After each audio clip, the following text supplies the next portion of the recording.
I've been tested some in my life. I don't know if it really required bravery. I had a kidney taken out. Me too. Whoa. Did I hear me say, me too? We should have traded. No, I had a kidney taken out because a bet's a bet. No, I'm just kidding.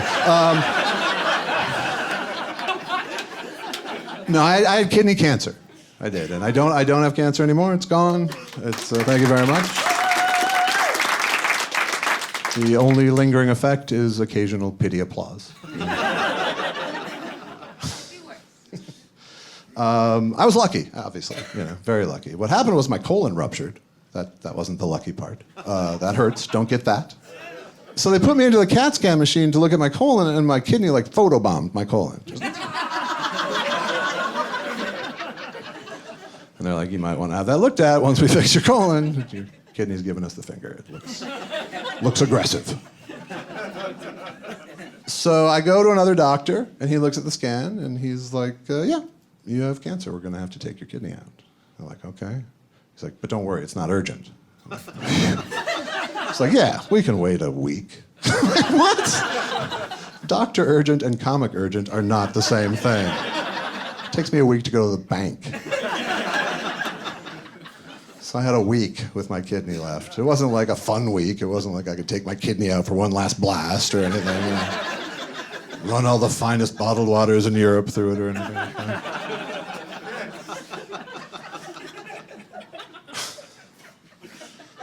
No, I had to fill out forms. I had to, depressing questions like, if something happens during surgery, do you want us to take heroic measures? Well, I want you to save me. You need to be all self-aggrandizing about it, hero. That's cool, but how about you just do your job? How about that? But then they clarified what we really mean is, what would you like us to do if you end up brain dead from the operation? I'm like, whoa, that sounds like more of my wife's problem. Please, when you ask her, give her a yogurt or something first. Because she's a huge bitch when she's hungry. And I don't need a situation where they're like, Mrs. Weinstein, we need to, and she's like, pull the plug! Okay, I was gonna say give him a bath, but we do need the bed.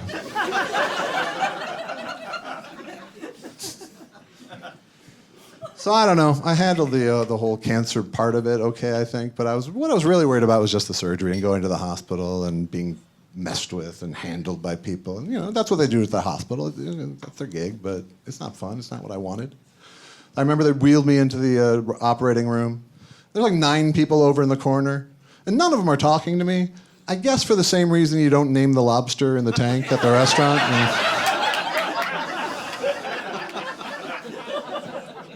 And eventually a doctor comes over to me and gives me a shot and says, I'm Dr. Jensen, and in a few minutes you're going to feel a little... And out I went. And of course they moved in and started messing with me. Shaved half my belly, stuck a tube up my dick. It's worse than passing out at a frat party. Wouldn't have been surprised to wake up with a dick scrawled on my forehead in Sharpie or something. But I did wake up. It was all successful. I moved on. I talk about it now. I didn't talk about it very much when it was happening because I didn't really want to hear what people had to say to me. People I don't like, the way people talk about cancer is if you have cancer, it's like a lot of pressure because it's always about how brave you are and you're battling cancer and you're a warrior. And I'm like, just want to be a victim here. That's all I want. No, you're battling cancer. God damn it. I'm like, I'm not battling cancer. The doctors are battling cancer. I'm the battlefield.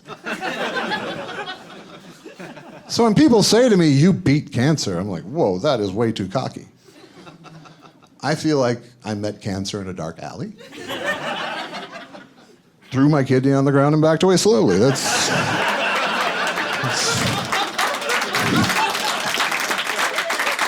as brave as I had to be.